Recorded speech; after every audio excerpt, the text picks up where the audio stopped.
Hello everyone, my name is Priyanka. Welcome to my math classes. मैं class 8 maths का full syllabus teach कर रही हूँ। मेरे चैनल पर आपको पूरे कोर्स की चैप्टर वाइज वीडियोस मिल जाएंगी। So we are on chapter number 3, understanding quadrilaterals, और आज हम डिस्कस करने वाले हैं NCERT exercise 3.4। So let's start today's class. Last class में हमने एक्सरसाइज 3.4 के फर्स्ट 3 क्वेश्चन सॉल्व किए थे और आज हम बाकी के क्वेश्चन सॉल्व करने वाले हैं। Question number 4 is name the quadrilaterals whose diagonals number 1 bisect each other. So we have already studied the kinds of the quadrilaterals. हम सारे kinds of quadrilaterals स्टडी कर चुके हैं. So out of those हमने ऐसे quadrilaterals के name बताने हैं जिसमें diagonals bisect करते हैं. So first of all we know that parallelogram में, so first quadrilateral is parallelogram जिसमें diagonals bisect करते हैं. Then there are some special parallelograms जो parallelograms की सारी properties को show करते हैं. So वो है square, rectangle and rhombus. So square, rectangle and rhombus parallelogram की सारी properties को show करते हैं. So these are the 4 quadrilaterals जिसमें diagonals bisect करते हैं. Next part is name the quadrilaterals in which diagonals are perpendicular bisectors of each other. So जिसमें diagonals एक दूसरे को perpendicularly bisect करते हैं, means at the angle of 90 degree. So ऐसे कौन से दो quadrilaterals हैं? First one is rhombus. Rhombus में दोनों diagonals एक दूसरे को perpendicularly bisect करते हैं. And the second one is square. So square में भी diagonals एक दूसरे को perpendicularly bisect करते हैं. Third part is name the quadrilaterals whose diagonals are equal in length. So ऐसे कौन से quadrilateral हैं जिसमें diagonals equal length के होते हैं? So ऐसे quadrilateral का नेम है, first is rectangle. Rectangle के दोनों diagonals equal in length होते हैं. Then square. Square के भी दोनों diagonals are equal in length. Question number 5 is explain why a rectangle is a convex quadrilateral. So हमें बताना है that why rectangle is a convex quadrilateral. Rectangle क्या होता है? Rectangle is a quadrilateral जिसमें each angle is of 90 degree. Her angle 90 degree होता है and the opposite sides are equal. So अब rectangle, ये rectangle एक convex polygon है, ये हमें बताना है. So convex polygon क्या होता है? जिसमें सभी interior angles are less than 180 degree. First condition is this. For the polygon to be a convex polygon, so first condition ये है कि उसके सभी internal angles less than 180 degree होने चाहिए और rectangle के चारों angles 90 degree हैं, which is less than 180. So first condition is satisfied. Second condition क्या है कि all the diagonals should lie inside the figure. So rectangle में कितने diagonals होते हैं? 2. तो किसी भी convex figure में सभी diagonals, अगर हम सब diagonals draw करें, so all the diagonals should lie inside the figure.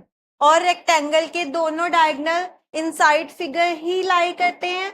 Therefore, rectangle is a convex polygon. Last question of the exercise is ABC is a right angle triangle and O is the midpoint of the side opposite to the right angle. Explain why O is equidistant from A, B and C.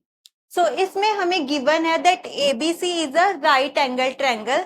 इसमें हमने angle B को लिया है 90 degree. And then O is the midpoint of the side opposite to right angle.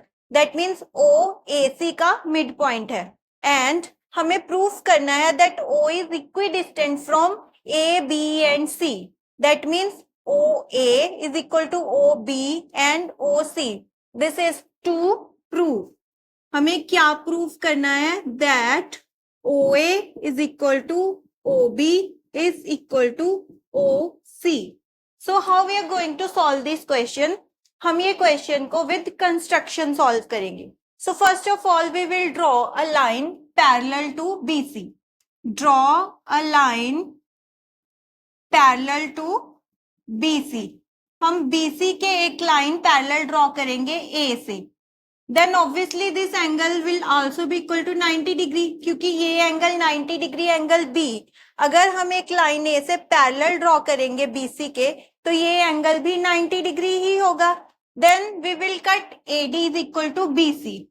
तो हम AD को BC के equal cut कर लेंगे एंड देन यहां से we will join C and D। So obviously this angle is also 90 degree. तो अब क्या होगा, जब ये लाइन इसके पैरेलल एंड इक्वल है, तो ये लाइन भी ऑब्वियसली इसके इक्वल एंड पैरेलल ही होगी। तो that means AB is also equal to CD। अब ऑपोजिट साइड्स पैरेलल भी है, इक्वल भी, and each angle is 90 degree. So ये क्वाड्रिलेटरल क्या है, this is a rectangle. So ये क्वाड्रिलेटरल एक रेक्टेंगल है।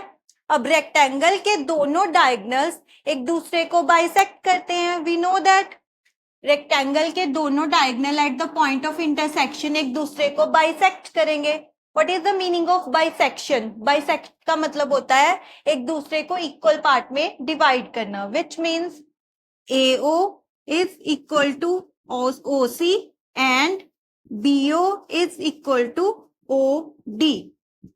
और रेक्टेंगल की एक और प्रॉपर्टी होती है that both the diagonals of rectangle are equal. That means AC is equal to BD। Diagonals दोनों इक्वल होते हैं रेक्टेंगल के। सो अगर डायगोनल्स इक्वल हैं तो उनके हाफ पार्ट्स भी इक्वल होंगे। सो इसका मतलब है that AO is equal to OC is equal to BO is equal to OD।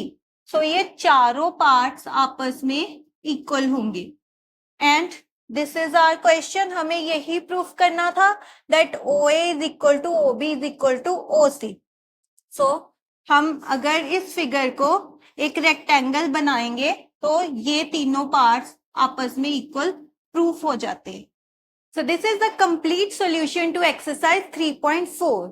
अगर आपको कुछ भी डाउट है और आप कोई भी क्वेश्चन पूछना चाहते हैं, not from this chapter only, from the entire course, तो आप कमेंट बॉक्स में पूछ सकते हैं।